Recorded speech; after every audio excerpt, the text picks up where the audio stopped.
Shalom, sahabat-sahabat yang terkasih, Ibu Bapak yang dikasihi Tuhan kita Yesus Kristus.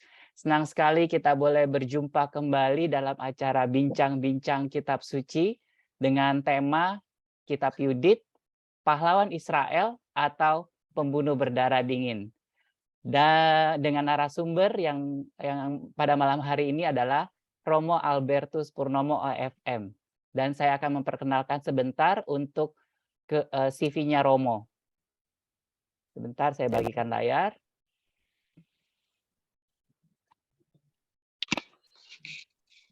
Narasumber kita pada malam hari ini, Romo Albertus Purnomo OFM. Beliau adalah seorang penulis dan juga seorang pengajar.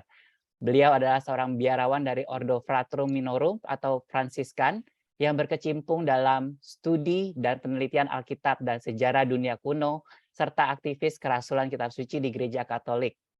Tugas dan karya beliau pada saat ini sebagai Ketua Lembaga Biblika Indonesia tahun 2021 sampai sekarang, dan juga pengajar di Sekolah Tinggi Filsafat Trikarya dalam bidang kitab suci, dan karya kursus pendidikan kitab suci Santo Paulus Jakarta. Dan ternyata Romo kita ini seorang penulis yang luar biasa ya, sudah menghasilkan 9 buku.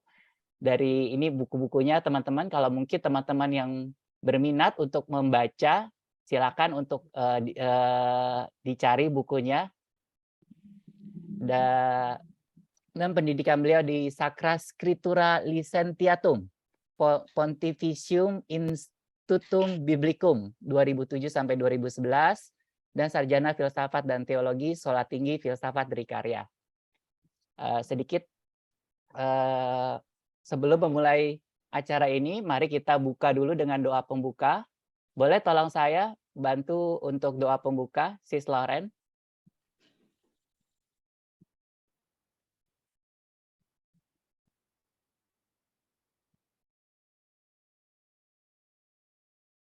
Audionya masih mute. Oke, terima kasih Theo. Selamat malam Romo dan teman-teman yang terkasih dalam Yesus Kristus. Mari kita buat tanda kemenangan bagi Tuhan kita Yesus Kristus. Dalam nama Bapa dan Putra dan Roh Kudus. Amin. Tuhan yang Maha Baik, kami bersyukur pada malam hari ini kami boleh berkumpul secara online untuk mengikuti bincang-bincang kitab suci via Zoom dengan topik kitab Yudit, Pahlawan Israel atau Pembunuh Berdarah Dingin. Berkatilah narasumber kami, Romo Albertus Purnomo, semoga apa yang diajarkannya sungguh berasal dari Engkau ya Tuhan, dan juga boleh menjadi berkat bagi kami semua yang mendengarkannya. Terima kasih ya Bapa.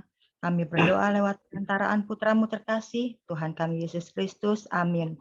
Bapa dan Putra dan Roh Kudus. Amin.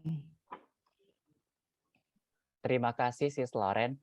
Bapak Ibu, sahabat-sahabat yang terkasih, untuk kelancaran acara kita pada malam hari ini, saya mohon mic-nya untuk dinonaktifkan. Nanti bila Bapak Ibu memiliki pertanyaan-pertanyaan, silakan pertanyaan-pertanyaan itu diketik di kolom chat. Nanti pertanyaan-pertanyaan itu akan dijawab oleh Romo pada saat sesi tanya jawab. Silakan waktu dan layar saya persilakan untuk Romo. Baik, terima kasih Matthew. Jadi pada malam hari ini kita berkumpul bersama, dan sebelumnya saya mengucapkan salam sejahtera untuk semuanya, salam sehat, semoga Tuhan selalu memberikan kita damai. Nah, pada malam hari ini kita akan bersama-sama belajar salah satu kitab yang cukup terkenal di kalangan Gereja Katolik, yaitu kitab Yudit. Jadi mungkin di antara kita sudah sering mendengar kata Yudit, nama yang sering kali dipakai oleh banyak orang, terutama perempuan ya. Juga sering kali kita mendengar petikan-petikan perikop dari kitab Yudit di dalam misa kudus atau di dalam ibadat. Tetapi ya mungkin sebagian dari kita belum pernah membaca secara keseluruhan kitab itu, dan juga belum pernah memahami, atau sekalipun memahami mungkin tidak begitu mendalam. Nah, pada malam hari ini kita akan mencoba untuk melihat tentang kitab Yudit itu ya, bersama-sama. Semoga nanti bisa menambah wawasan kita, meskipun tidak harus mengetahui semuanya, tetapi sekurang-kurangnya tahulah kalau ada orang berbicara mengenai kitab Yudit, kita bisa mengikuti diskusi itu ya. Baik, saya mau tampilkan slide saya untuk membantu studi kita bersama pada malam hari ini. Nah, apa yang akan kita coba bahas di kesempatan malam hari ini? Yang pertama, nanti saya akan mencoba untuk mengisahkan secara garis besar tentang kisah Yudit ini, karena mungkin sebagian kita hanya mendengar petikan dari satu episode di dalam kitab Yudit, tapi belum pernah mendengar secara keseluruhan kisah itu. Saya juga tidak tahu apakah saudara dan saudari pernah membaca kitab Yudit dari awal sampai akhir. Kalau yang sudah membaca, ya syukur kepada Allah. Tetapi kalau belum pernah membaca, mungkin nanti pemaparan tentang kisah Yudit secara garis besar ini bisa menjadi pengantar untuk masuk ke dalam pembahasan atau pembacaan yang lebih mendalam. Setelah mendengar kisah Yudit, nanti kita akan melihat tentang apa itu kitab Yudit ya. Jadi saya sengaja membalik alur diskusi kita. Biasanya kan orang membahas kitab Yudit, baru kemudian kisahnya yang diceritakan. Tetapi saya membalik kisahnya yang diceritakan terlebih dahulu, baru kemudian kita akan melihat tentang kitab Yudit itu sendiri. Dan yang terakhir nanti kita akan mencoba untuk melihat sebetulnya ada tidak pesan rohani dari kitab Yudit ini. Tentu saja ada, dan kita akan melihat, ya tidak semua, tapi paling tidak bisa menginspirasi kita. Tentu saja di antara saudara dan saudari mungkin pernah ada yang mengikuti webinar tentang kitab Yudit. Ya nggak apa-apa, mengikuti lagi, paling nggak bisa menambah wawasan yang lebih baru. Baik, saya akan menceritakan tentang kisah Yudit. Nah, tentang alur kisah Yudit itu sebetulnya cukup sederhana ya. Jadi ini bicara tentang peperangan. Jadi dikisahkan tentang invasi militer Jenderal Nebukadnezar yang bernama Holofernes, yang kemudian di bagian kedua bicara mengenai blokade di kota orang Yahudi bernama Betulia. Kemudian yang ketiga baru tampil sosok Yudit. Kemudian kisah selanjutnya adalah Yudit dengan Holofernes, dan yang terakhir adalah kemenangan Yudit atas pasukan dari Holofernes ini. Nanti kita akan melihat satu persatu ini. Mengenai invasi militer Holofernes. Jadi kisah dimulai pada tahun ke-12 kekuasaan Nebukadnezar atas orang-orang Asyur. Dan raja besar ini merencanakan suatu pembalasan atas mereka yang memberontak terhadapnya. Jadi seperti biasa, sebuah kekaisaran yang besar, ada beberapa kelompok orang atau bangsa yang tidak suka dan ingin melepaskan diri itu, dan kemudian ingin menjadi bangsa yang merdeka. Nah, mereka yang memberontak itu adalah penduduk negeri Persia, sebagian, dan penduduk daerah barat, Kilikia, Damsyik, Libanon, Anti-Libanon, mereka yang mendiami pantai, bangsa penghuni daerah Karmel, Gilead, Galilea Hulu, dataran besar Esdleron, orang Samaria, penduduk di seberang sungai Yordan sampai ke Yerusalem, Batanae, Helus, Kadei, hingga sungai Mesir dan Tafne, dan sebagainya.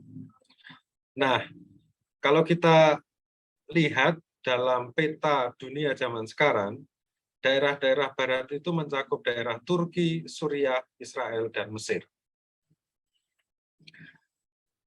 Nah, karena bagi penduduk tanah barat, Nebukadnezar hanyalah manusia biasa dan bukan sebagai dewa, sehingga mereka mengabaikan permintaannya dan mengirimkan kembali utusan dengan tangan kosong tanpa menunjukkan rasa hormat kepada mereka.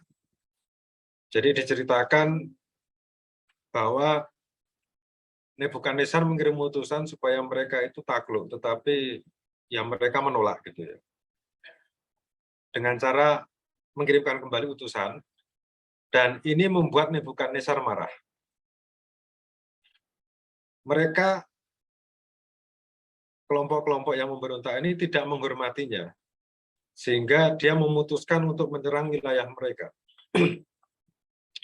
Salah satu kota yang diserang itu adalah Ekbatana. Ini adalah ibu kota Medes. Kalau di dalam peta sekarang yang di daerah Irak Utara. Kota ini diserbu dan Nebukadnezar mengusir semua tentara musuh dan memerintahkan siapapun yang menemukan raja dari kota Ekbatana yang bernama Arfaksad terlebih dahulu harus membunuhnya. Dan memang dikisahkan Raja Arfaksad ditangkap di pegunungan saat dia mencoba melarikan diri. Nah, setelah kemenangan di Ekbatana, Nebukadnezar bersama dengan tentaranya tinggal di tempat itu selama 120 hari. Ini berarti sekitar 4 bulan. Dan di situ mereka tidak melakukan apa-apa. Ya mungkin mereka berpesta, mungkin mereka bergembira. Rupanya Nebukadnezar itu begitu puas dengan kemenangannya. Sehingga dia mulai merencanakan pembalasan dendamnya itu di tanah barat. Jadi di daerah Turki, yang sekarang ini daerah Turki, Israel, Mesir. Nah, Nebukadnezar dalam rangka membalaskan dendamnya ini, dia tidak langsung memimpin penyerangan itu, tetapi dia memanggil salah satu jenderal terbaiknya yang bernama Holofernes, dan Nebukadnezar kemudian menyuruh untuk melakukan invasi militer ke situ dengan banyak tentara. Nah, ini adalah salah satu kebiasaan di peperangan kuno, di mana raja sendiri juga tidak pernah turun tangan untuk melawan pemberontak. Biasanya dia mendelegasikan kepada jenderalnya gitu. Nah, rupanya ini adalah invasi yang luar biasa karena Jenderal Holofernes bersama dengan tentaranya membawa perbekalan yang banyak sekali, seperti unta, keledai, hewan lainnya yang bisa membawa beban banyak dan itu membawa harta benda, termasuk emas dan makanan. Ya ini normal. Jadi kalau melakukan suatu invasi militer ke tempat tertentu, berarti perbekalan itu harus kuat. Kalau tidak ada makanan, tidak ada barang-barang yang lain yang dibutuhkan, mungkin invasi akan gagal gitu ya. Nah, kemudian Nebukadnezar memberitahu Holofernes untuk tidak berbelas kasih kepada mereka yang ditangkap dan harus merusak kota mereka. Artinya apa? Artinya bahwa setiap orang yang ditemui dan ketahuan memberontak harus dibunuh. Dan kota-kota harus dirusak supaya tidak dapat dibangun lagi. Nah, pada waktu itu orang-orang dari tanah barat itu mendengar sekaligus melihat kekejaman tentara yang dipimpin oleh Holofernes. Nah, kemudian karena ketakutan itu, mereka memutuskan untuk mengirim utusan mereka untuk tunduk pada Holofernes dan mereka menyerahkan hidup dan harta benda mereka untuk melayaninya. Ini sebagian dari bangsa-bangsa dari tanah barat itu ya. Ya kalau dipikir-pikir memang benar juga dalam arti kalau memang tidak bisa mengalahkan ya sudah menyerah saja gitu. Nah, saat Holofernes berjalan di kota-kota yang ditaklukkan, orang-orang itu membungkuk di depannya, tanda hormat, dan menyebut Nebukadnezar Allah mereka. Jadi di sini Nebukadnezar itu ingin dianggap sebagai dewa gitu. Lalu mereka membiarkan tentara Holofernes meruntuhkan semua kuil dan patung-patung sesembahan bangsa-bangsa dari tanah barat. Nah, kemudian kabar kemenangan Holofernes dan kekejaman pasukannya menyebar dengan cepat. Dan beberapa orang mulai bersiap untuk melawan tentara Holofernes. Semua orang itu, dalam hal ini orang Israel dan Yahudi, yang baru saja diselamatkan dari Mesir, itu menurut kisah ini ya, sekarang harus bersiap untuk berperang terhadap bangsa lain. Nah, tentara Holofernes ini, nah mereka mulai membangun benteng, maksudnya yang memberontak gini ya, dan perkemahan. Mereka juga mengumpulkan makanan dan seorang imam yang menetap di Yerusalem. Lalu mereka ini, dalam hal ini orang Israel, orang Yahudi ini, mengirim utusan mereka ke Betulia untuk memberitahu orang-orang bahwa mereka harus memblokir penyeberangan gunung untuk menghentikan tentara. Nah, mengapa memblokir penyeberangan di gunung itu? Nah, diceritakan di dalam kitab Yudit, karena di situ persimpangannya sangat kecil sehingga diceritakan hanya 2 orang yang bisa melewatinya sekaligus, gitu ya. Jadi rupanya Betulia ini cukup terlindungi oleh kondisi geografis yang memang mendukung untuk menahan gempuran dari musuh, gitu. Nah, sementara itu mereka mulai mempersiapkan diri secara rohani, secara mental untuk peristiwa yang akan menimpa mereka. Ini penduduk Betulia. Nah, apa yang dilakukan mereka?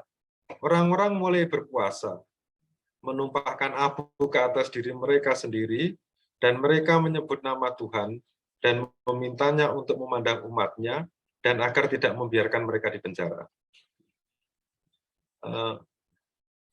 Jadi apa yang dilakukan mereka ini semacam ritual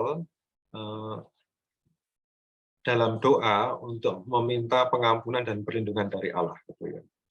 Jadi memang orang-orang pada zaman dahulu antara doa dengan gerak ritual itu selaras sepadan gitu ya. Mungkin agak berbeda dengan beberapa orang zaman sekarang yang puas dengan berdoa dalam hati gitu ya. Di zaman dahulu antara gerak, antara fisik dan juga sekaligus olah batin itu selaras gitu, diungkapkan secara fisik juga. Nah, kita lanjut. Nah, persiapan orang-orang Israel di Betulia untuk melawan Holofernes ini ternyata didengar dengan cepat oleh Holofernes, jenderal dari Nebukadnezar ini. Nah, kemudian Holofernes itu cukup penasaran ya. Ini siapa ini yang berani melawan dirinya ini? Jenderal besar kok dilawan gitu. Jadi Holofernes mulai mencari tahu. Gitu. Nah, ada seorang bernama Achior yang merupakan pelayan Holofernes. Jadi dia menceritakan kepadanya suatu kisah tentang orang-orang yang menyangkal dewa-dewa leluhur mereka. Ini maksudnya dewa-dewi. Ya. Dan mulai menghormati Allah yang di atas. Ini Yahweh atau Tuhan itu ya. Lalu Achior ini juga menasihati untuk mencoba memeriksa, untuk melihat apakah mereka itu hidup dalam hubungan baik dengan Tuhan mereka atau tidak. Maksudnya mereka ini adalah orang Israel ini ya. Karena ketika mereka menghormatinya, mereka diberkati, tetapi ketika mereka berpaling daripadanya, mereka menghadapi aib, perbudakan, dan banyak kemalangan lainnya. Nah, ini saya kutip dari kitab Yudit ya, teks ini ya. Bukan saya mengarang sendiri, tapi saya kutip dari kitab Yudit. Nah, rupanya nampak di sini suatu konsep atau pandangan yang mungkin sudah jamak pada waktu itu, bahwa keberhasilan Israel di dalam hidup itu tergantung bagaimana relasi mereka dengan Tuhan.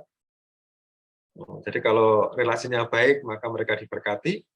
Kalau relasinya buruk, maka mereka akan mendapat celaka, mendapat bencana gitu ya.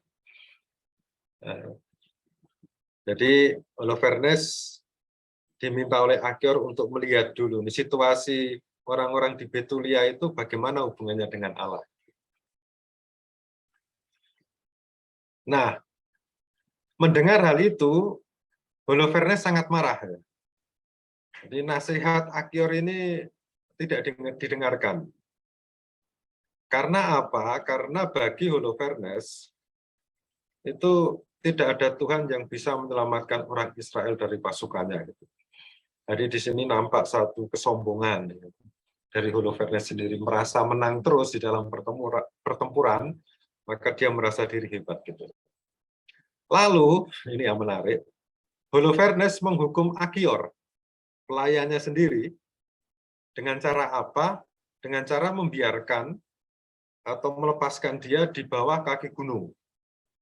Dan maksudnya adalah untuk menyerahkan Achior ini kepada orang Israel supaya ditangkap oleh orang Israel dan dibunuh, gitu ya, pikirannya Holofernes. Tetapi apa yang terjadi?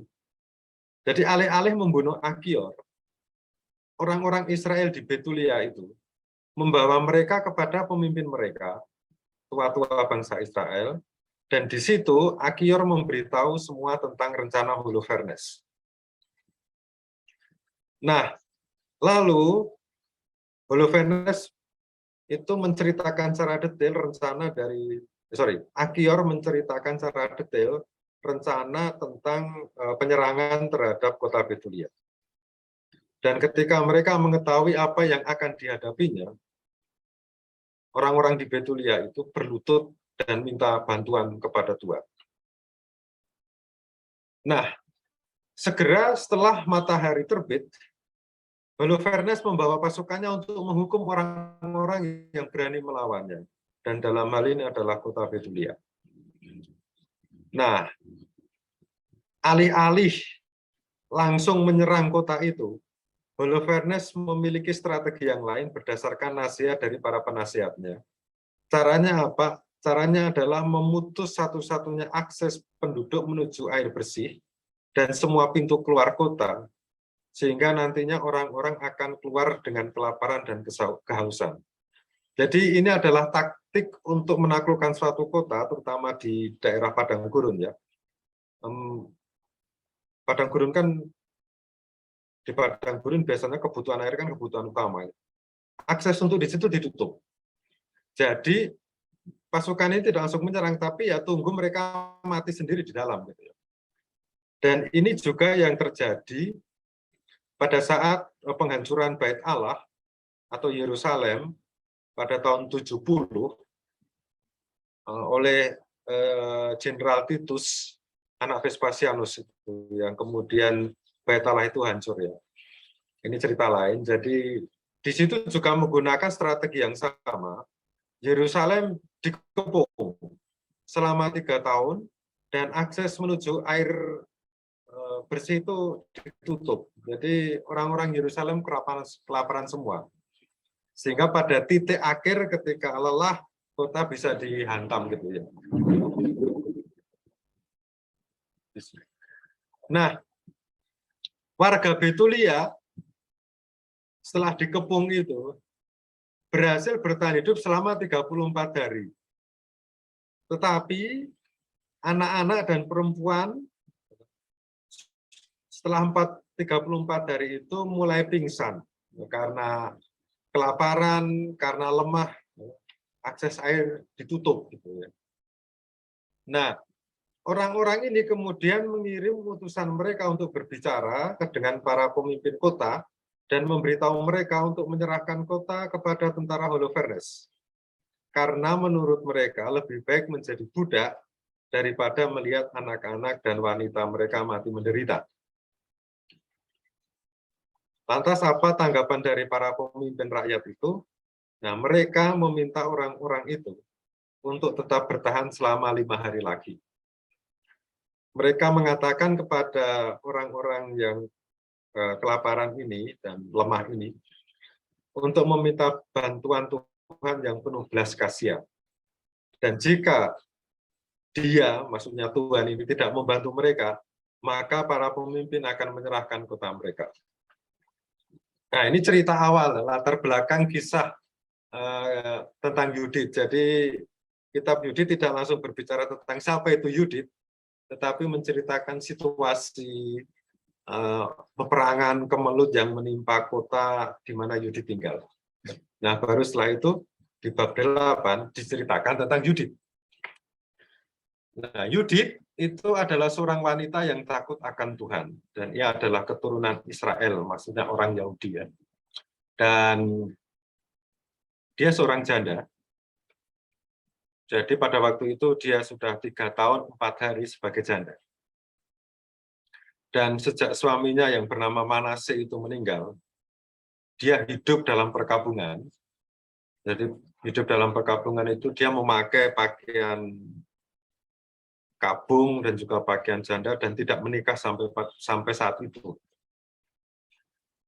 Tapi ya memang ini agak aneh karena apa? Karena biasanya perkabungan berlangsung selama ya kurang lebih ya 40 hari atau 1 tahun lah maksimal gitu. Ini sampai 3 tahun 4 hari. Nah, setelah dia mendengar apa yang telah dijanjikan kepada orang-orang, Yudit ini memutuskan agar penduduk kota tidak menyerah. Dia percaya bahwa mereka itu seperti Abraham yang pernah ditempatkan pada cobaan, dan bahwa mereka akan melewati takdir secara sulit jika mereka menyangkal Tuhan mereka. Maksudnya demikian. Jadi Yudit ini meminta supaya penduduk kota ini ya tetap bertahan dan percaya, karena leluhur mereka yaitu Abraham pun pernah mengalami hal yang sama. Ini suatu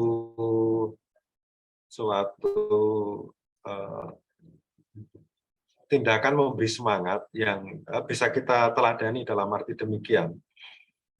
Untuk memberi semangat kepada orang, itu paling bagus jika kita mengambil contoh apa yang terjadi di masa lalu. Dari leluhur-leluhur kita, dari pengalaman orang zaman dahulu. Nah, itu penting untuk memberi semangat. Jadi bukan hanya sekedar teori, tetapi juga perlu suatu kenangan akan masa lalu di mana Tuhan itu pernah membantu orang. Nah, kita lanjut.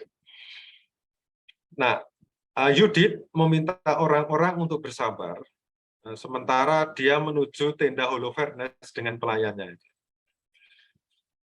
Jadi Yudit sendiri yang mengambil inisiatif, biar saya sendiri yang akan masuk ke tenda Holofernes, jenderal itu ya. Termasuk yang berani ya, perempuan melawan jenderal besar. Nah, dalam perjalanannya, dia berdoa sepanjang waktu dan meminta Tuhan untuk memberinya kekuatan untuk dapat menjalankan rencananya. Nah, usai berdoa, jadi sebelum masuk ke perkemahan tentara Holofernes, Yudit melepas pakaian kejandaannya dan kemudian mengenakan pakaian yang lebih elegan gitu ya.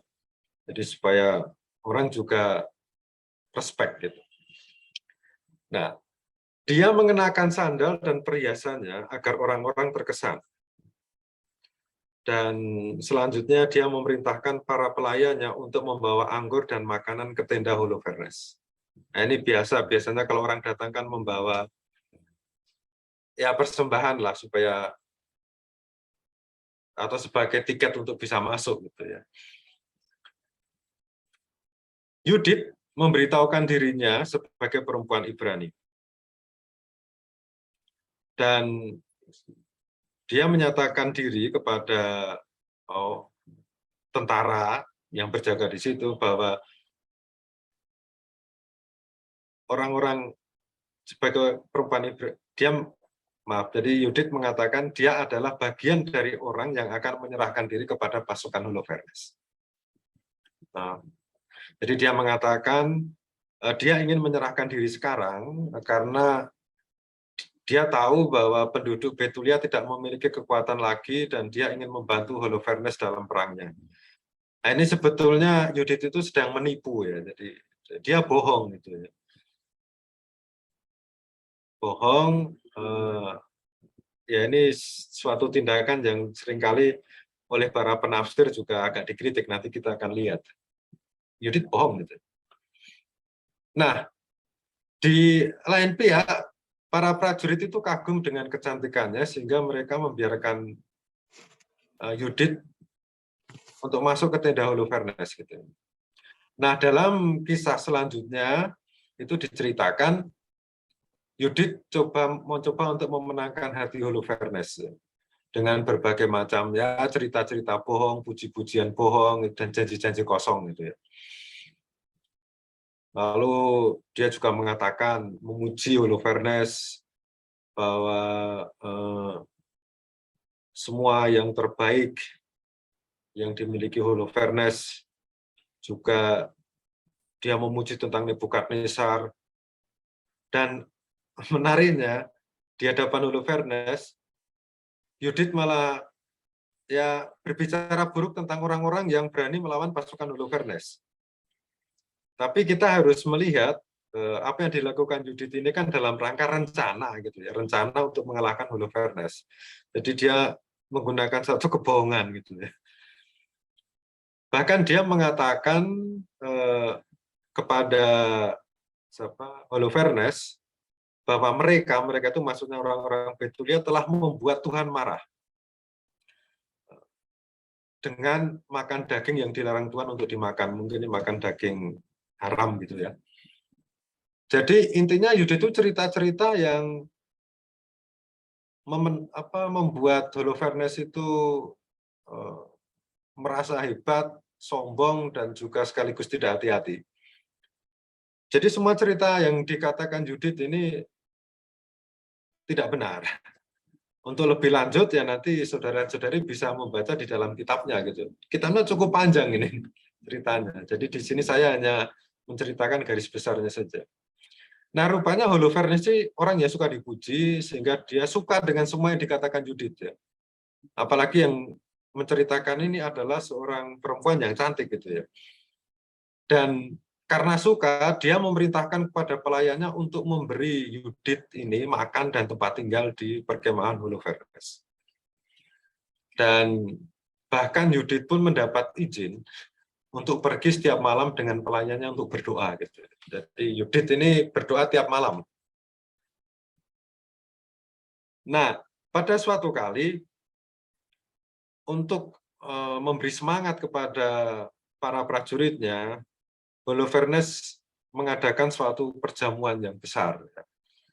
Dan dalam perjamuan itu dia mengundang Yudit dan pelayannya. Nah, selama perjamuan ini, Holofernes menikmati kebersamaan dengan Yudit gitu ya. Memang tidak diceritakan di dalam kitab Yudit kebersamaannya seperti apa gitu ya. Ya mungkin menemaninya minum dan semacamnya lah.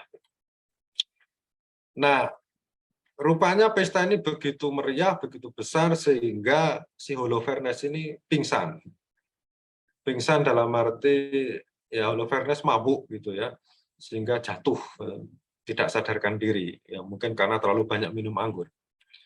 Dan diceritakan juga di dalam kitab Yudit, bahwa Holofernes tidak pernah minum sampai jatuh pingsan selama hidupnya, kecuali pada saat perjamuan ini gitu. Nah, pada saat perjamuan itu, orang-orang yang berpartisipasi itu satu persatu juga jatuh tertidur ya, karena mungkin minumannya terlalu beralkohol. Gitu.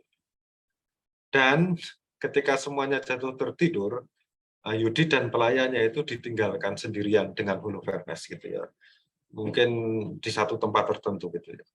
Dan Holofernes masih tertidur lelap karena terlalu banyak minum.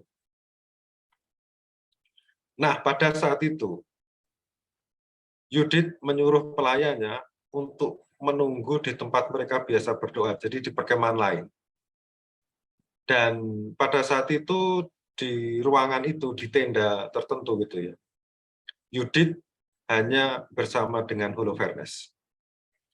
Dan apa yang dia lakukan, dengan bantuan Tuhan, dan dengan 2 pukulan saja, dia memotong kepala Holofernes. potong. Nah, setelah dipotong kepala itu, dia memberikan kepalanya kepada pelayannya, dan kemudian mereka keluar pura-pura untuk berdoa gitu. Jadi orang tidak curiga. Kalau mungkin ada tentara yang di luar, mereka tidak curiga karena kebiasaan Yudit dan pelayan itu pergi berdoa.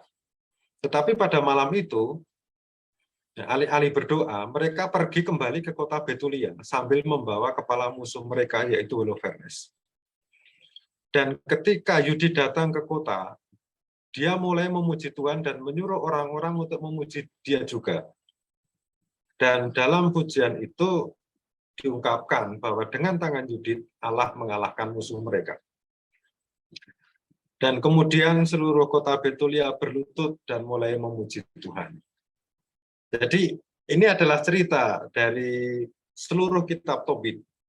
Kalau ingin lebih dalam membaca kisahnya, ya silakan membaca sendiri kitab Tobit. Tetapi sekurang-kurangnya alurnya kita sudah mengetahui, gitu ya. Jadi ini adalah suatu kisah kepahlawanan dari bangsa Israel, dan tokohnya adalah seorang perempuan, sesuatu yang pada waktu itu memang tidak umum. Karena apa? Karena kita tahu bahwa bangsa Israel atau masyarakat Israel memiliki sistem patriarkal, di mana laki-laki itu memiliki dominasi dan mempunyai hak kuat untuk memutuskan suatu keputusan. Oke, sekarang setelah mendengar kisah Yudit secara garis besar, kita melihat apa sih kitab Yudit ini, ya. Nah, kitab Yudit itu kita tahu termasuk dalam kelompok kitab-kitab Deuterokanonika. Jadi saudara-saudari kita dari gereja Protestan itu mungkin sebagian besar tidak mengenal kitab Yudit,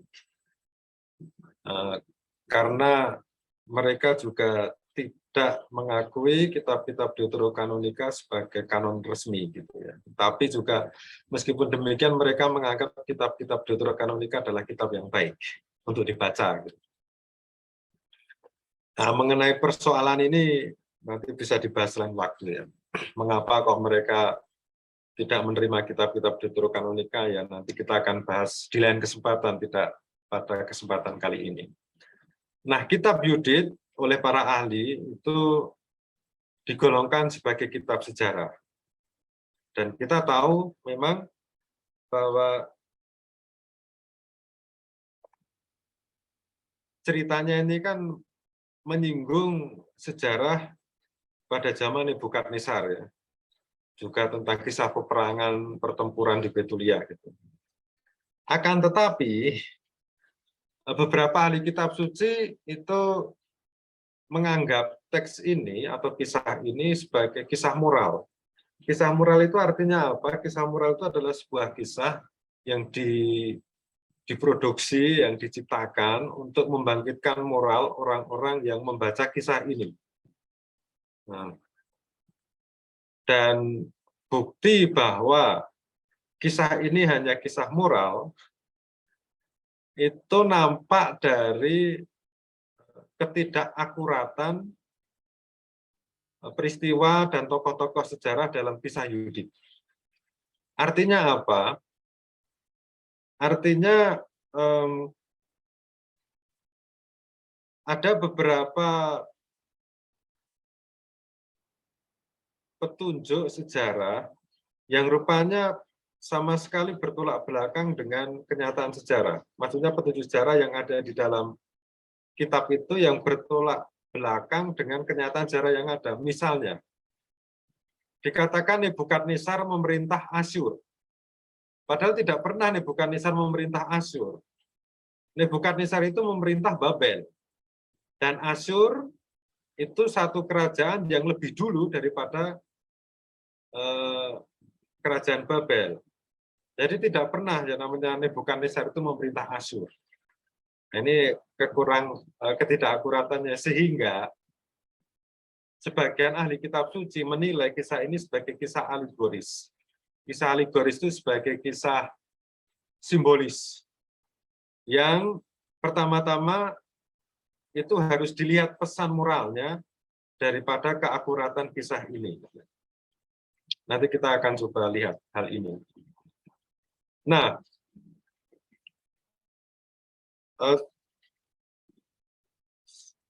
simbolisasi dari kitab ini sebetulnya sudah nampak di dalam nama Yudit sendiri gitu ya.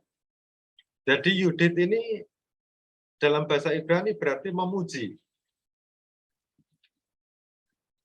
Dan kita melihat bahwa dalam seluruh kisah Yudit di kitab Yudit itu bermuara pada suatu puncak di mana sosok Yudit perempuan ini dipuji karena dia menyelamatkan satu kota orang Yahudi. Jadi ini penting juga kalau dalam belajar kitab suci bahwa kita perlu mengetahui arti dari nama-nama tokoh kitab suci. Karena apa? Karena biasanya arti dari nama tokoh kitab suci itu sudah bisa memberikan gambaran tentang kisah yang akan diceritakan gitu ya. Tuh. Dan kita lihat selanjutnya bahwa Yudit itu menjadi sebuah simbol perlawanan dan keteguhan iman kepada Allah. Dan karena itu dia dipuji. Jadi Yudit itu pertama-tama adalah suatu kisah simbolis. Ini sebagian ahli mengatakan demikian. Dan mau menceritakan tentang tokoh yang layak dipuji karena mampu melawan musuh.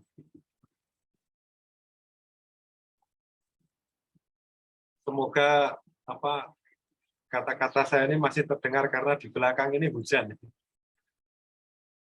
Bisa dengar ya? Masih ya? Masih jelas, Mo. Oke. Nah, cukup deras sih di belakang.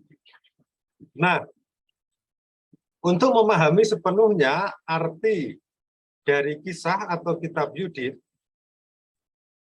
kita harus melihat konteks zaman atau sejarah di mana kisah atau kitab ini ditulis.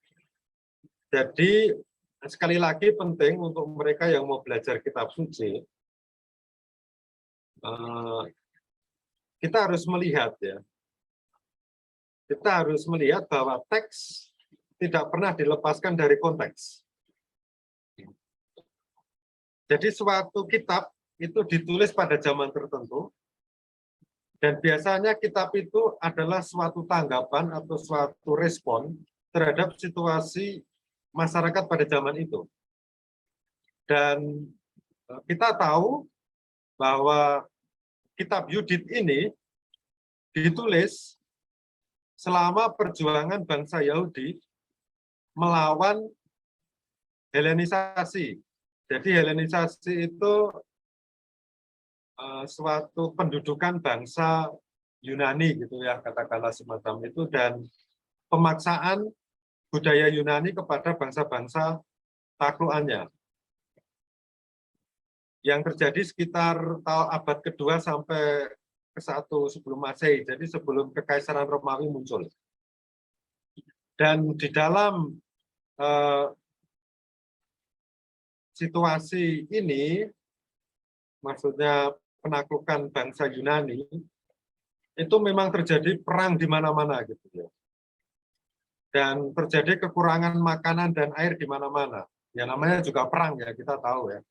Seperti sekarang ini perang di Ukraina dan di Rusia saja, efek kelaparan atau tingginya bahan makanan tidak hanya terdampak di wilayah yang berperang, tapi juga di tempat kita juga.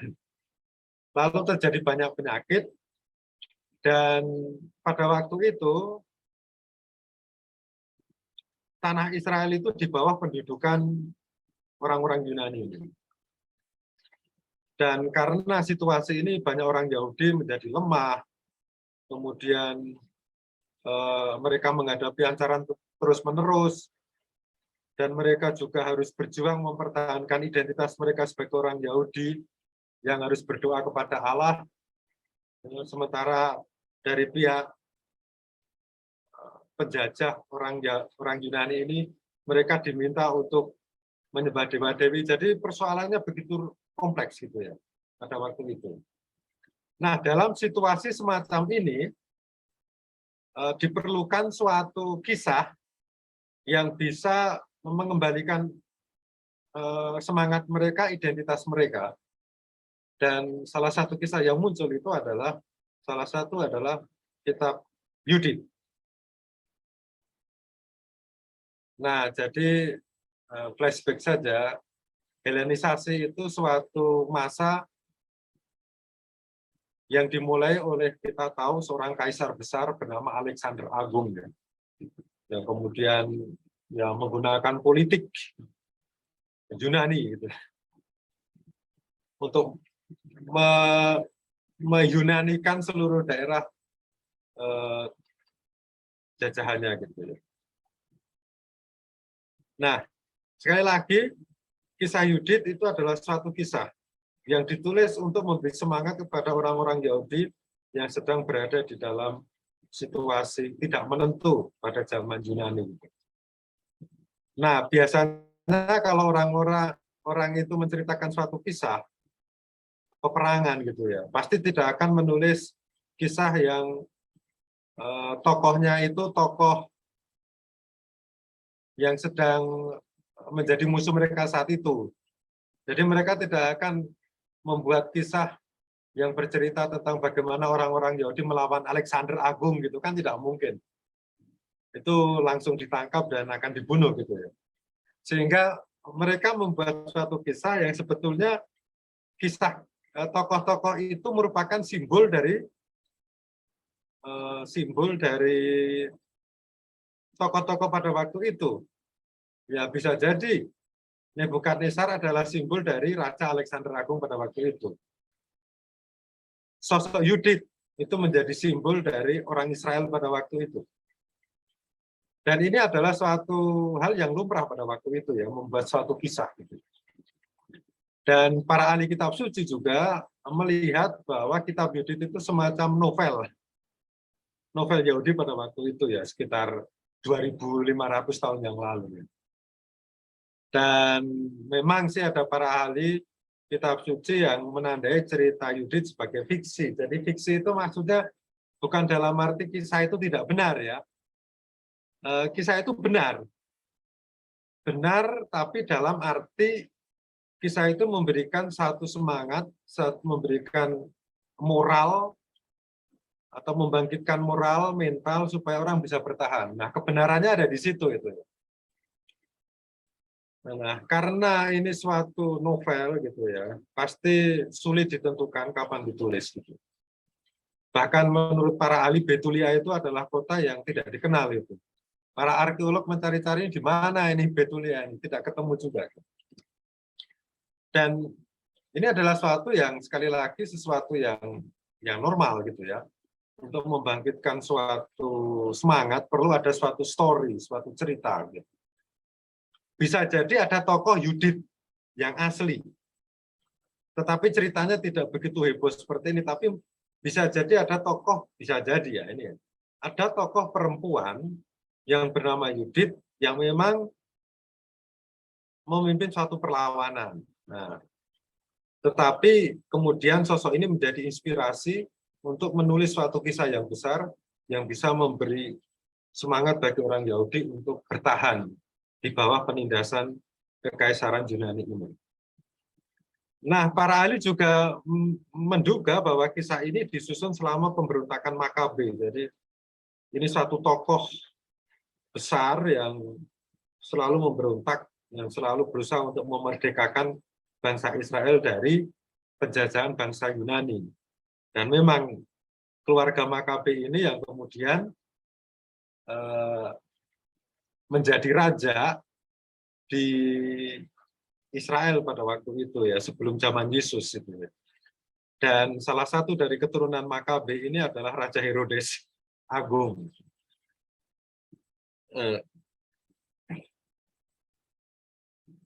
Juga para ahli melihat bahwa kisah ini bisa jadi ditulis pada saat pemerintahan Ratu Hasmonean. Jadi Hasmonean itu adalah satu dinasti dari Makabe ini yang bernama Salome Alexandra. Dan kisah Salome Alexandra ini memiliki kemiripan dengan Yudit gitu. Bisa jadi, semua kan serba kemungkinan ini nih kalau mencoba mendeteksi kitab suci, satu kitab dalam kitab suci. Semuanya asumsi atau dugaan saja.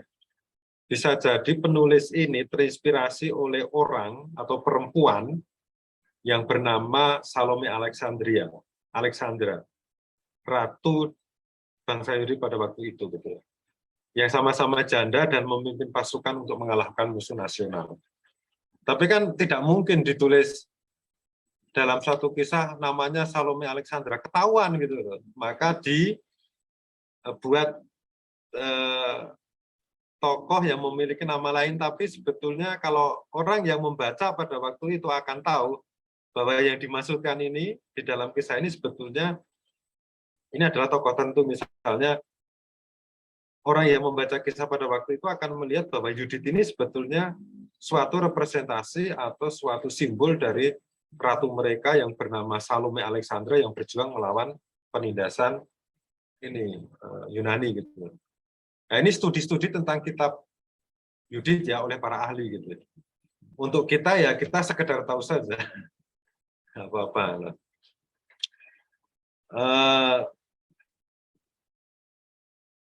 Salah satu hal atau tema yang bisa dipetik dari kisah ini adalah bahwa Yudit adalah orang yang berani dan menjadi inspirasi orang-orang Yahudi lainnya untuk sekali lagi memulihkan semangat dan kekuatan mereka untuk berperang.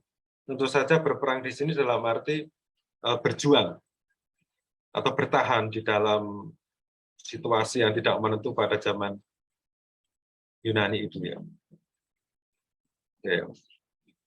Nah, memang kisah ini berakhir bahagia ya. Ketika orang-orang Yahudi bisa mengalahkan lawan-lawan mereka dalam arti di sini Holofernes dan pasukannya gitu ya. Meskipun faktanya memang orang Yahudi tidak pernah menang melawan penindasan Yunani ini ya. Ya bisa menang dalam tempo beberapa waktu saja pada zaman Makabe saja dan dinastinya, tapi setelah itu juga kalah lagi gitu. Tetapi kemenangan ini juga seringkali dipahami secara simbolis ya. Dalam arti rohani. Maksudnya kemenangan Yudit dipahami sebagai kemenangan monoteisme melawan pemaksaan politeisme yang dilakukan oleh orang-orang Yunani. Jadi kemenangan di sini lebih kemenangan di mana bangsa Yahudi itu bisa berhasil menjaga identitas dan agama mereka di tengah-tengah gempuran pemaksaan penyembahan terhadap dewa-dewi Yunani. Ada yang menafsirkan demikian, gitu. Bukan dalam arti menang secara politik, tapi menang secara rohani. Ya, kita bisa menerima penafsiran semacam ini ya, karena apa? Karena teks kuno dalam hari ini kitab Yudit itu memang maksudnya dulu ditulis untuk apa kita tidak tahu persis. Yang tahu persis adalah orang yang hidup pada waktu itu. Tetapi studi-studi mencoba untuk melihat atau mencoba mendekati lebih tepatnya maksud dari dituliskannya kisah ini. Ya memang tentang kisah Yudit ini ada pro dan kontra ya, itu pasti itu. Jadi para kritikus itu yang tidak setuju dengan kisah Yudit itu mengecam Yudit itu. Tidak suka gitu. Karena apa? Karena Yudit itu bohong gitu.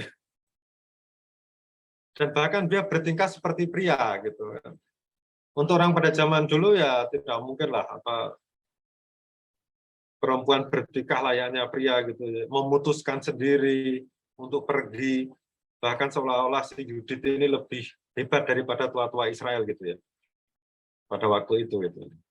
Dan banyak kritikus itu tidak suka karena dia menggunakan kecantikannya sebagai senjata untuk merayu Holofernes Holofernes atau Holofernes, terbalik-balik saya. Dan kemudian membunuh gitu dengan cara yang tidak elegan gitu ya. Pas mabuk tidak sadar dipenggal. Nah ini kan kisah ini mirip dengan kisah Yael ya di dalam kitab Hakim-Hakim. Yang mirip-mirip gitu. Bisa jadi penulis kitab Yudit ini terinspirasi oleh kisah Yael di dalam kitab Hakim-Hakim. Nah, selain yang kontra, ada juga yang pro dengan Yudit. Gitu. Dalam arti mereka melihat Yudit itu sebagai wanita pemberani dan mandiri. Gitu.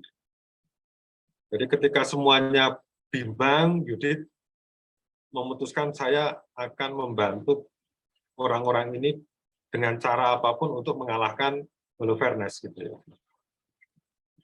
Nah, memang kita tahu bahwa kitab Yudit ini kan tidak masuk di dalam protokanonik gitu ya. Masuk ke dalam deuterokanonik, bahkan agak terlambat dianggap sebagai kitab suci karena apa? Karena memang kisahnya terlalu radikal gitu ya. Yudit bohong, dia berpenampilan menarik supaya bisa masuk ke perkemahan musuh. Jadi dianggap terlalu seksi gitulah beritanya. Ini membuat mereka yang memutuskan untuk memasukkan kitab Yudit ke dalam kanon kitab suci ini pikir-pikir dulu ini cocok enggak gitu ya. Karena begitu dijadikan kanon ini akan menjadi cerita panduan gitu. Yang akan menjadi rujukan untuk generasi selanjutnya. Tapi ya saya memang belum menemukan apa dasar dimasukkan ke dalam kanon gitu ya. Tapi tentunya bahwa di dalam kisah ini kita melihat bahwa Yudit itu ditampilkan sebagai orang yang takut akan Allah. Dalam arti menghormati Allah dan menempatkan Allah di dalam hidupnya. Jadi ketika dia mau ke perkemahan Holofernes, dia berdoa. Bahkan ketika di perkemahan Holofernes, dia tiap malam berdoa. Nah ini mungkin yang membuat para rabi pada waktu itu memutuskan ya ini bisa dimasukkan di dalam kanon. Nah, sekarang kita melihat pesan rohani dari kitab Yudit. Tentu saja kita tidak bisa kemudian mengatakan ya Yudit itu membunuh dengan cara licik. Nah, saya mau mengikuti saja dengan cara itu karena kan itu ditulis dalam kitab suci ya. Ya, tentu saja kita tidak bisa memahami semacam itu gitu. Jadi tidak semua yang ditulis di dalam kitab suci itu harus ditafsirkan secara harafiah gitu ya. Yudit membunuh, saya ikut membunuh ya, tidak mungkin seperti itu. Nah, di mana kita bisa menemukan pesan rohani dari kitab Yudit? Memang ada kebiasaan para penulis kuno itu ya. Itu memasukkan suatu quote. Quote itu satu kutipan-kutipan, suatu nasihat-nasihat rohani di dalam kisah. Di dalam kisah itu ya, yang kemudian di situ orang terinspirasi gitu. Memang yang tadi saya tampilkan di dalam bagian awal, saya akan menceritakan garis besarnya. Kalau kita baca kitab itu secara lebih mendetail, secara lebih pelan gitu ya, itu ada beberapa quote, ada beberapa kata-kata yang bisa menjadi inspirasi bagi kita. Nah ini saya tampilkan beberapa. Nanti kiranya setelah ini saudara dan saudari bisa mencari sendiri gitu ya. Nah ini ada satu kata-kata dari Yudit yang menarik gitu. Kata-kata ini dikatakan Yudit di hadapan tua-tua kota Betulia. Betulah. Di bab 8 ayat 16. Jadi dikatakan demikian. Janganlah menuntut jaminan mengenai keputusan kehendak Allah. Sebab Allah tidak dapat diancam seperti manusia dan tidak dapat disuruh sebagaimana anak manusia disuruh. Maka dari itu hendaknya kita menantikan penyelamatan daripadanya sambil mohon pertolongan kepadanya bagi kita. Ini kata-kata yang menarik ya, dan ini bisa kita jadikan bahan inspirasi bagi kita. Pesan dari Yudit itu apa gitu. Jelas bahwa manusia tidak boleh memaksa Allah gitu. Jadi Allah tidak dapat diancam seperti manusia. Tampaknya tua-tua Betulia ini yang menggunakan suatu ritual, suatu doa yang seolah-olah mengancam Tuhan, kalau umpamanya tidak diselamatkan, maksudnya kalau kami tidak diselamatkan, maka kami akan mengikuti dewa-dewi lain, kemudian untuk menyerah diri kepada penjajah gitu ya. Rupanya ada ancaman itu gitu. Tetapi si Yudit mengatakan Allah tidak dapat diancam seperti manusia. Nah, ini kan kita juga bisa belajar dari sini ya. Mungkin dalam kehidupan kita sehari-hari kita juga seringkali mengancam Tuhan loh. Tuhan kalau tidak begini, saya begini. Tuhan kalau doa saya tidak dikabulkan, maka saya begini. Tuhan kalau maka saya. Ini kan seringkali muncul di saat kita itu mengalami suatu persoalan sulit kalau kepepet. Bahkan kadang-kadang mengatakan, Tuhan, jika kau tidak adil terhadap saya, ya seolah-olah kita itu siapa gitu di hadapan Tuhan, ya tidak ada apa-apa juga gitu. Kita hanya ciptaan itu. Tetapi dia mengatakan jangan pernah mengancam Tuhan seperti manusia. Pokoknya percaya saja kepada Tuhan, bagaimana caranya dia nanti akan membantu kita dalam hidup. Banyak loh kata-kata dari Yudit yang cukup baik untuk direfleksikan. Biasanya kalau orang yang studi kitab suci, kata-kata semacam ini di stabilo gitu ya. Nah, juga kata-kata di hadapan para tua-tua Betulia itu dikatakan demikian. Oleh karena semuanya itu, maka hendaklah kita bersyukur kepada Tuhan Allah kita, yang mencobai kita seperti juga nenek moyang kita telah dicobai olehnya. Ingatlah akan apa yang telah diperbuatnya kepada Abraham, dan bagaimana Ishak telah dicobainya. Dan ingatlah pula akan apa yang telah terjadi dengan Yakub di Mesopotamia, Syria. Ketika Yakub menggembalakan domba-domba Laban pamannya. Memang sebagaimana nenek moyang kita telah dibesut. Ini terjemahan lama ini ya. Nanti 2023 atau sekarang ini sudah ada terjemahan Deuterokanonika yang baru gitu loh, yang bahasanya tidak aneh-aneh seperti ini.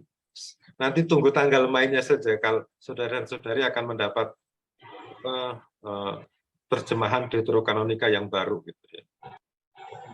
Dan dicetak sekarang. Nah, kita lanjut. Telah dibesut oleh Allah guna menguji hati mereka. Demikian pun kita tidak dihukum olehnya. Sebab orang-orang yang dekat kepadanya didera oleh Tuhan sebagai peringatan. Nah, ini kata-kata dari Yudit. Ya. Dan di sini tentu saja ada kebijaksanaan yang bisa kita dalami gitu ya. Pertama-tama kita belajar dari Yudit. Kita perlu bersyukur kepada Tuhan kalau kita dicobai. Gitu. Wah, dicobai kok malah bersyukur, mendapat persoalan kok malah bersyukur, tertindas kok malah bersyukur gitu. Nah, kalau dalam konteks ini Yudit kemudian menceritakan dulu nenek moyang saya ini, nenek moyang kita ini juga sama, dicobai oleh Allah, tetapi setelah percobaan itu selesai, mereka diangkat, gitu ya. Mereka diangkat dan mengalami keselamatan, gitu. Dalam arti hidup mereka sejahtera. Gitu. Jadi pencobaan adalah satu bagian dari perjalanan hidup orang. Gitu. Dan yang menarik adalah justru orang-orang yang dekat kepadanya, itu menurut Yudit ini, yang didera oleh Tuhan sebagai peringatan, tentu saja ini sebagai ujian ya.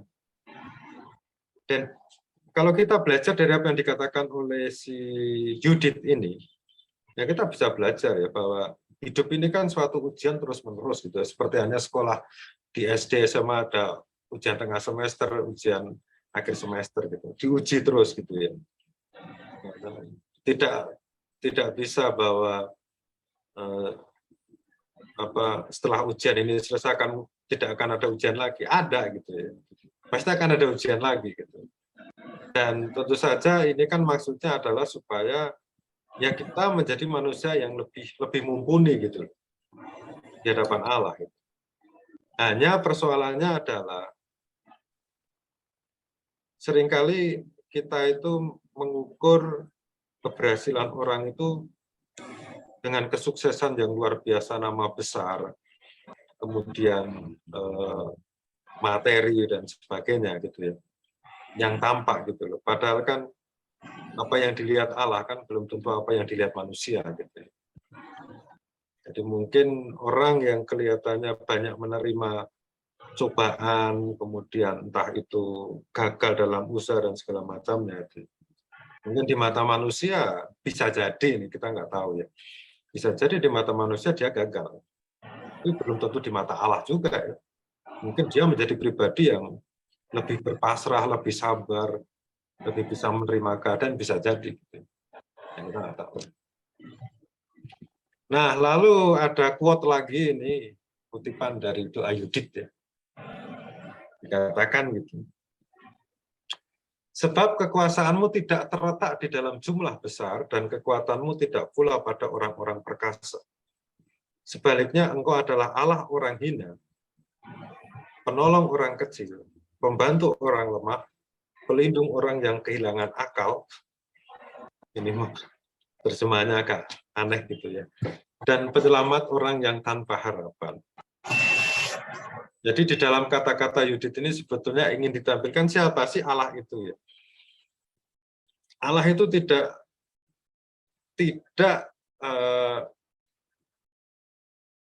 Allah yang dipahami Yudit bukan Allah yang memiliki sesuatu yang luar biasa yang membuat orang kagum karena kekuatannya, tidak. Tetapi Allah yang diimani Yudit adalah Allah yang betul-betul memperhatikan orang miskin, orang yang sengsara. Dan ini kan kita juga bisa belajar ya bahwa kita mengimani Allah yang dengan caranya sendiri kiranya akan memperhatikan kita gitu ya. Ketika kita berada dalam situasi yang mungkin terpuruk. Kan kadang-kadang kan ada orang yang melihat bahwa aduh saya gagal ini berarti Allah ini nih tidak memperhatikan saya. Nah, kalau kita melihat dari doanya si Yudit ini, oh belum tentu ya. Mungkin gagal, mungkin lemah, mungkin tidak ada harapan bahwa di situ mungkin nanti Allah akan hadir gitu. Bisa jadi gitu.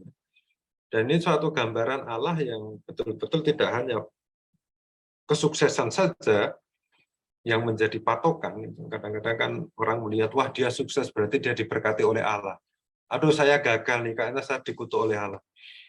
Kalau kita melihat doa Yudit ini belum tentu. Dalam arti bisa jadi gagal itu supaya kita dekat dengan Allah, ya bisa jadi. Cara Tuhan kan misterius. Oke. Wah ini juga yang saya sendiri juga agak shock gitu ya. Membaca kitab Yudit ini, terutama kisah ini. Sebelum memenggal kepala Holofernes ini, apa yang dikatakan oleh Yudit? Ya Tuhan Allah Israel, kuatkanlah aku pada saat ini. Setelah itu langsung dipenggal gitu. Pak, 2 kali, putus itu. Kadang-kadang saya mikir, ini Holofernes itu seperti ayam saja. Jadi sebelum disembelih gitu, mohon doa dulu gitu. Kadang-kadang juga kalau baca juga agak ironis gitu, membunuh orang tapi berdoa dulu gitu. Ya tapi kan kita harus juga melihat konteksnya ya kisah ini. Dalam arti memang untuk melawan musuh yang mengancam dirinya perlu kekuatan dari Tuhan. Ini bukan membunuh dengan sengaja, tapi membunuh untuk membela diri. Nah, apa yang kita bisa pelajari dari sini? Tentu saja bukan bahwa ya nanti kalau saya membunuh orang kemudian saya akan berdoa, tidak ada sama sekali di sini. Tetapi yang bisa kita pelajari adalah bahwa dalam melakukan segala sesuatu ingat Tuhan gitu ya. Bahkan dalam satu kata pun juga bukan satu kata nggak lengkap, satu kalimat gitu ya. Misalnya dalam perjalanan menuju ke suatu tempat gitu ya. Doa dulu, Tuhan berkatilah aku dalam perjalanan ini, titik. Nah, itu lebih baik daripada tidak doa sama sekali. Yudit juga sama, sebelum melakukan sesuatu yang penting, dalam hal ini membunuh musuh, yang nantinya itu akan menyelamatkan orang-orang Yahudi di Betulia ini, dia berdoa, ya Tuhan Allah Israel, kuatkanlah aku pada saat ini. Soalnya tidak mudah loh untuk melawan jenderal besar. Nah, ini yang terakhir. Masih banyak sih sebetulnya quote-quote lainnya. Nanti bisa lihat sendiri. Jadi berkat imam besar Yoyakim dan majelis ketua di Yerusalem saat siapa ini Yudit ini mampu membawa kepala Holofernes dan bisa mengalahkan pasukan dari Holofernes. Berkat imam besar Yoyakim demikian. Engkaulah keluhuran Yerusalem, kebanggaan besar bagi Israel, dan kemegahan besar bagi bangsa kita. Dengan tanganmu kau lakukan semuanya itu, dan begitu kau datangkan anugerah kepada Israel dan Allah berkenan kepadanya. Diberkatilah engkau oleh Tuhan yang Maha Kuasa sepanjang masa selama-lamanya. Jadi di sini karena keberhasilan dari Yudit, kota Betulia aman, dan berita ini disampaikan kepada tetua Yerusalem dan Yudit diberkati. Jadi intinya bahwa apa yang dilakukan Yudit pada akhirnya akan dikenang. Nah, mungkin itu yang bisa kita pelajari juga ya. Ya, apa yang kita lakukan sekarang ini akan bergema selama-lamanya gitu. Kalau kita melakukan sesuatu yang buruk gitu ya, yang dikenang orang ya buruknya itu nanti. Kalau kita berbuat sesuatu yang baik meskipun itu kecil saja, itu pasti akan dikenang juga. Dan kekekalan kita, keabadian kita itu kan sebetulnya apa yang kita perbuat gitu ya. Bukan apa yang kita miliki, tapi yang kita perbuat. Memang sih ada yang terkenal karena memiliki gitu ya, tapi ya itu bertahan berapa lama gitu. Orang juga tidak akan peduli dengan apa yang kita miliki juga. Mungkin bahwa orang mungkin iri atau cemburu pasti ada gitu. Tetapi kalau kita berbuat yang baik, itu pasti akan dikenang. Dan itu adalah keabadian dari kita sendiri. Nah, terima kasih atas perhatiannya. Oke, saya kirimkan. Baik, itu dari saya. Mungkin ada yang... Terima kasih Romo. Bapak Ibu yang memiliki pertanyaan, kayaknya belum ada yang ngetik sama sekali nih. Mungkin ada yang mau bertanya, boleh silakan langsung raise hand.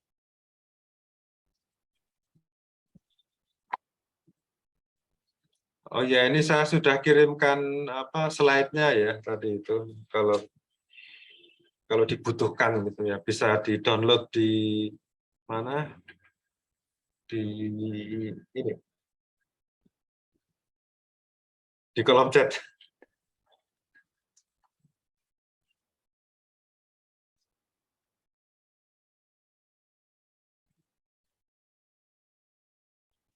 Jelas atau mungkin malah tidak tahu.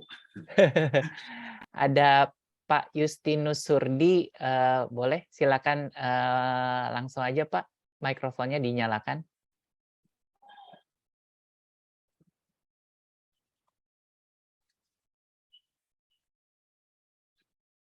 Pak Justinus Surdi.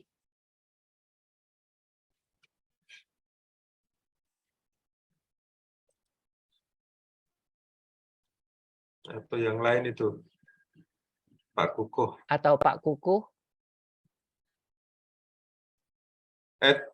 Mic-nya mungkin dari sentral kah yang menutup semuanya gitu, sehingga nggak bisa dibuka? Enggak sih Pak. Enggak ya? Coba saya dari sini. Pak Justinus Surdi, bisa nyalakan mic-nya? Ya, Bapak mau Kukuh. tanya. Pak Kukuh. Sorry, ini dalam perjalanan. Siap. Halo. Ya, silakan Ya. Pak Ini dalam Kukuh. perjalanan.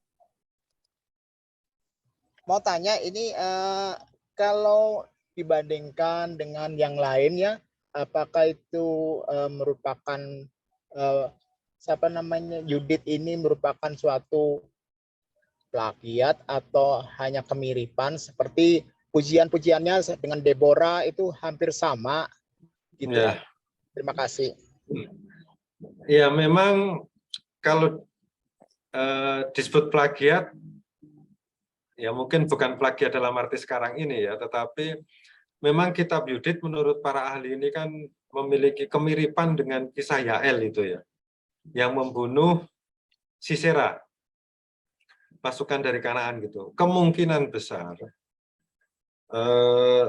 ini kemungkinan besar ya, bahwa penulis kisah Yudit itu terinspirasi oleh kisah Yael yang sedikit saja gitu, yang di dalam kitab Hakim-Hakim. Kemudian penulis ini berdasarkan kisah Yael ini kemudian menulis suatu kisah yang bernama kisah Yudit ini dengan suatu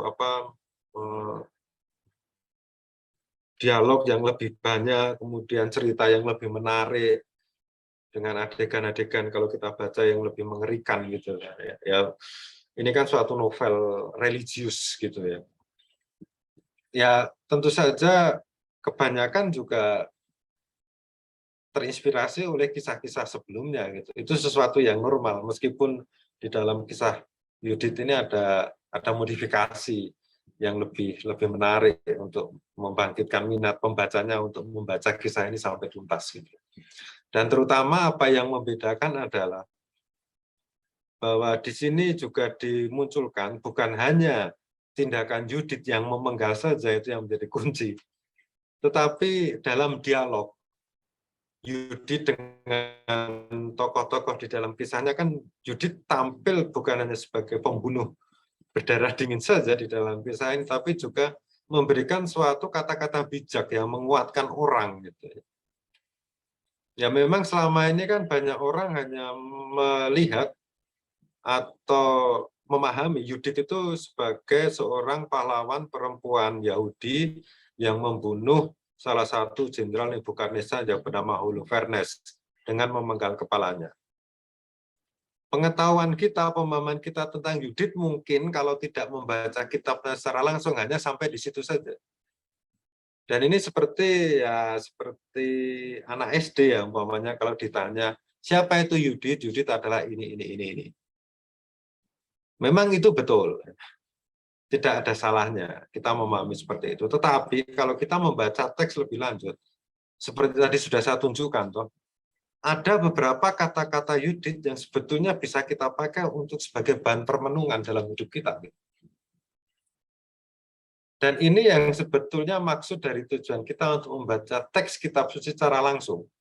Bukan hanya mendengar, bukan hanya sekedar mendengar penjelasan gitu ya. Ya mungkin ini membantu, maksudnya webinar semacam ini, studi semacam ini membantu kita untuk mengetahui, memahami dengan akal apa itu kitab Yudit, menambah wawasan tentang ya kisah tentang sejarah kuno gitu ya. Tetapi sabda Allah yang ada di dalam kitab Yudit itu untuk saya apa itu yang menginspirasi gitu. Nah, tentu saja tadi sudah saya katakan bukan soal Yudit yang membunuh itu yang menjadi poin sebetulnya. Meskipun ceritanya seperti itu. Tapi kita harus masuknya ada kata-kata Yudit, ada sosok Yudit yang berani, selalu ingat kepada Allah. Itu yang harus kita contoh dari sosok Yudit. Jadi ada banyak cara sih untuk mengambil inspirasi dari kisah-kisah dalam kitab suci. Itu dari saya.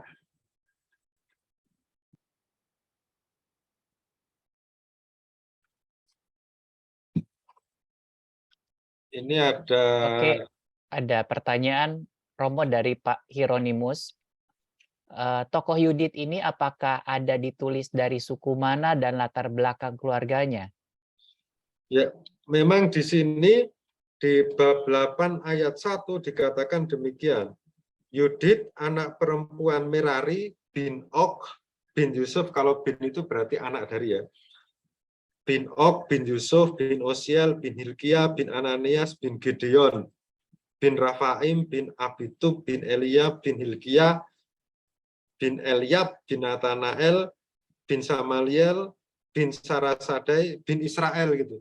Terakhir Israel gitu. Ini kan juga amat membingungkan.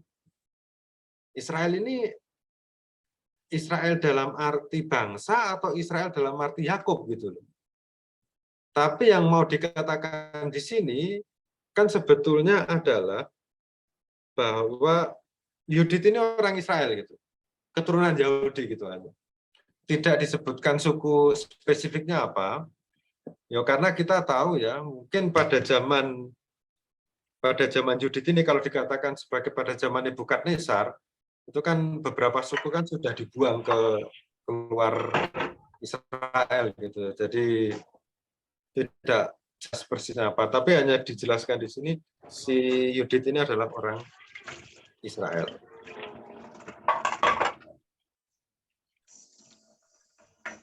Oke, itu.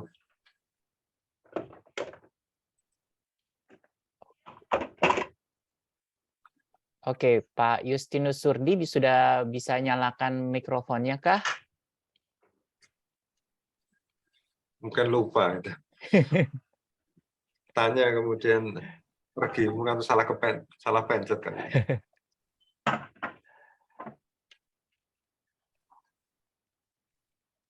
Ya, Bapak Ibu, masih ada waktu kalau mau ada pertanyaan.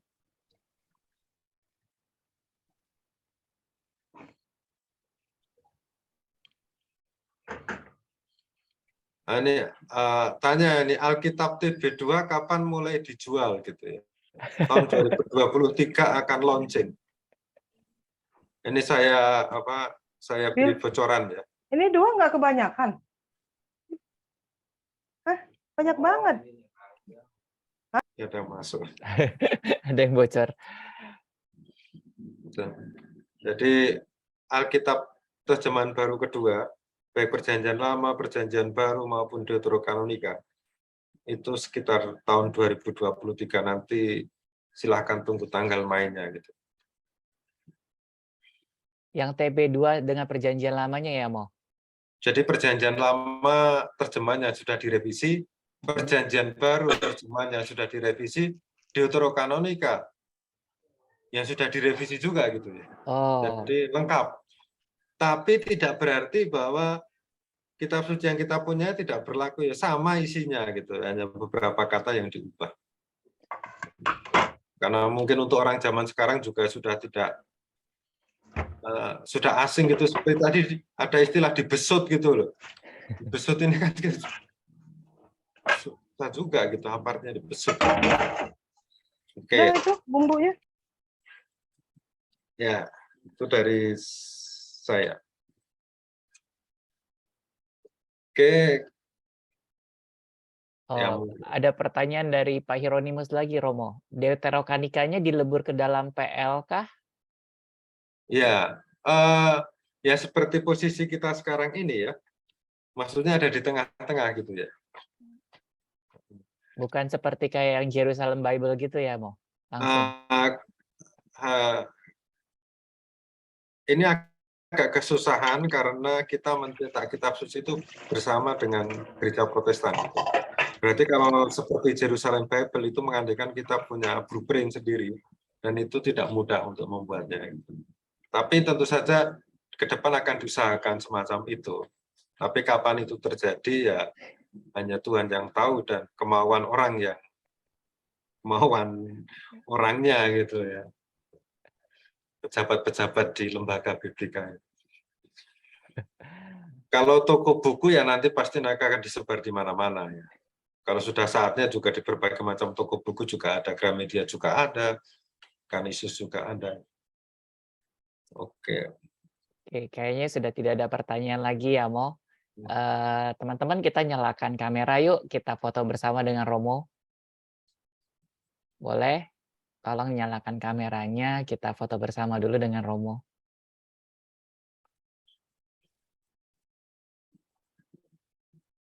Ada 3 halaman.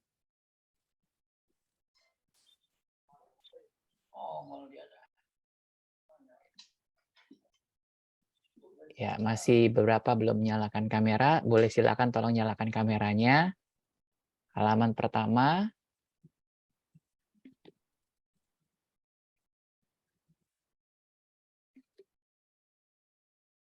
Halaman kedua.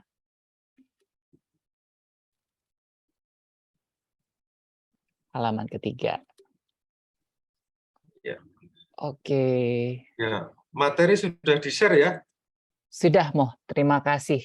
Terima kasih ya, Mo, untuk penjelasannya luar biasa ya. Jadi kita banyak mendapatkan insight juga ya dari kitab Yudit ya, teman-teman ya. Jadi kalau kita mau baca sekali lagi, silakan dibaca lebih mendalam lagi. Kita sudah mendapatkan pengantarnya dari Romo, sehingga kita bisa mendapatkan inspirasi-inspirasi apa saja yang lebih mendalam dari tokoh Yudit ini sebenarnya. Tadi kita mendapatkan inspirasi yang luar biasa. Kita nggak bisa mengancam Tuhan. Wah, kayak Itu langsung pantatnya Leo kenapa, Fe? ya langsung jelek banget sama saya gitu ya, Mo ya. Makasih Romo. Oke, kita doa penutup. Boleh tolong Sis Jennifer tolong bantu dengan doa penutup. Bapak Ibu, Melihat teman-teman saya. sekalian, mari kita pejamkan mata dan berdoa. Dalam nama Bapa dan Putra dan Roh Kudus. Tuhan, terima kasih kalau kami boleh mendengar pengajaran dari Romo tentang kitab Yudit. Kiranya Tuhan, kami bisa gunakan yang kami dapat sebagai bekal untuk bisa lebih mengenal-Mu. Sekarang kami ingin minta berkat dari Romo. Tuhan bersamamu. Dan bersama Rohmu. Semoga Allah yang Maha Kuasa memberkati saudara dan saudari sekalian dalam nama Bapa dan Putra dan Roh Kudus. Amin. Amin. Oke, selamat Terima malam. kasih, Terima Romo. kasih Terima Romo. kasih Romo Terima kasih, Romo. Pur, terima kasih Bro, Terima terima kasih kasih, Matthew, Terima Matthew kasih. dan seluruh panitia, Thank Tuhan you all. berkati.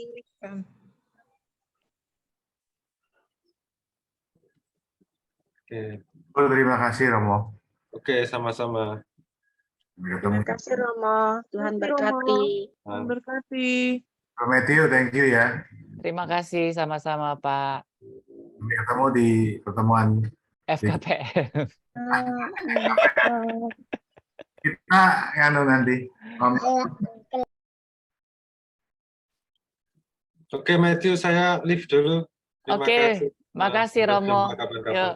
Yuk. Thank you. Mungkin itu juga. Makasih Romo, Romo Ya, Pur. ya. Malam Romo. Nah. Saya izin live ya, Pak Matthew. Ya, Pak Agus.